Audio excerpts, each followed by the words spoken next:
Some years ago, I stumbled across a simple design exercise that helps people understand and solve complex problems. And like many of these design exercises, it kind of seems trivial at first, but under deep inspection, it turns out that it reveals unexpected truths about the way that we collaborate and make sense of things. The exercise has 3 parts and it begins with something that we all know how to do, which is how to make toast. It begins with a clean sheet of paper, a felt marker, and without using any words, you begin to draw how to make toast. And most people draw something like this. They draw a loaf of bread, which is sliced, that put into a toaster. The toaster is then deposited for a course of time. It pops up, and then voila, after 2 minutes, toast and happiness. Now, over the years, I've collected many hundreds of drawings of these toasts, and some of them are very good because they really illustrate the toast-making process quite clearly. And then there are some that are, well, not so good. They really suck, actually, because you don't know what they're trying to say. Under close inspection, some reveal some aspects of toast making while hiding others. So there's some that's all about the toast, right? And there's all about the transformation of toast. And there's others that are all about the toaster, okay? And the engineers love to draw the mechanics of this. And then there are others that are about people. You know, it's about visualizing the experience that people have. And then there are others that are about the supply chain of making toast that goes all the way back to the store. It goes through the supply chain networks of teleportation and all the way back to the field and wheat. And that one actually goes all the way back to the Big Bang. So it's crazy stuff. But I think it's obvious that even though these drawings are really wildly different, they share a common quality, and I'm wondering if you can see it. Do you see it? What's common about these? So most drawings have nodes and links. So nodes represent the tangible objects like the toaster and people, and links represent the connections between the nodes. And it's the combination of links and nodes that produces a full systems model. It makes our private mental models visible about how we think something works. So that's the value of these things. And what's interesting about these systems models is how they reveal our various points of view. So for example, Americans make toast with a toaster. That seems obvious. Whereas many Europeans make toast with a frying pan, of course. And many students make toast with a fire. I don't really understand this. A lot of MBA students do this. So you can measure the complexity by counting the number of nodes, and the average illustration has between 4 and 8 nodes.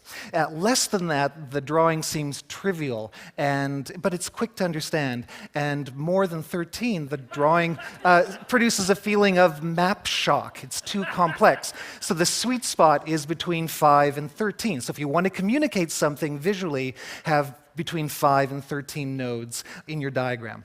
So though we may not be skilled at drawing, the point is that we intuitively know how to break down complex things into simple things and then bring them back together again. So this brings us to our second part of the exercise, which is how to make toast, but now with sticky notes or with cards. So what happens then?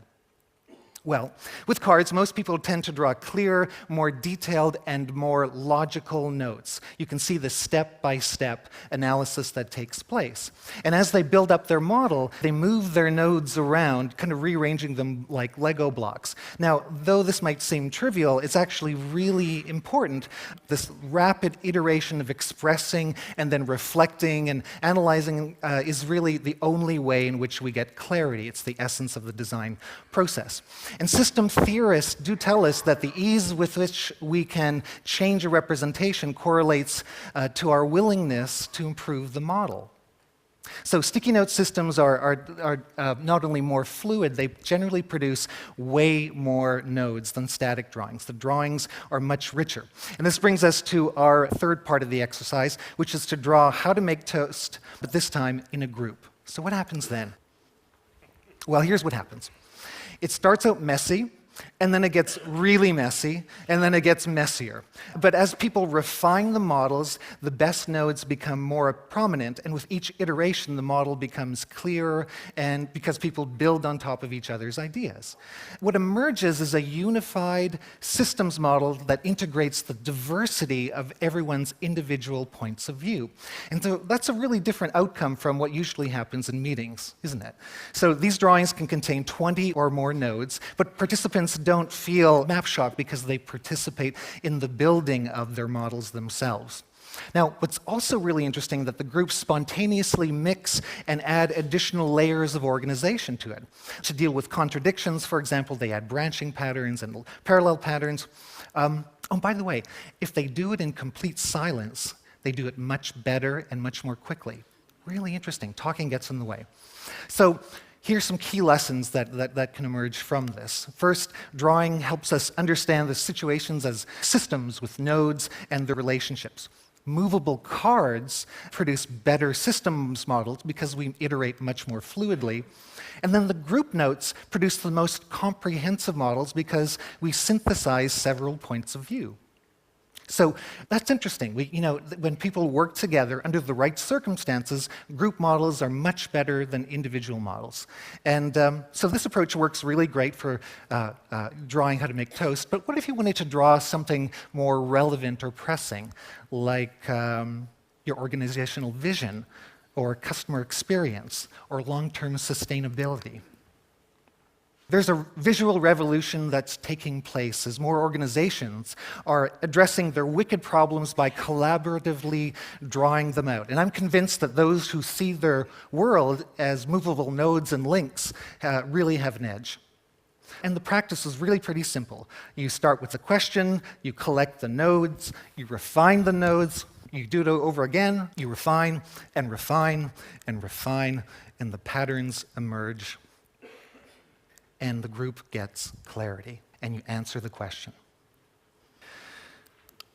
So this simple act of visualizing and doing it over and over again produces some really remarkable outcomes. What's really important to know is that's the conversations that are the important aspects, not just the models themselves.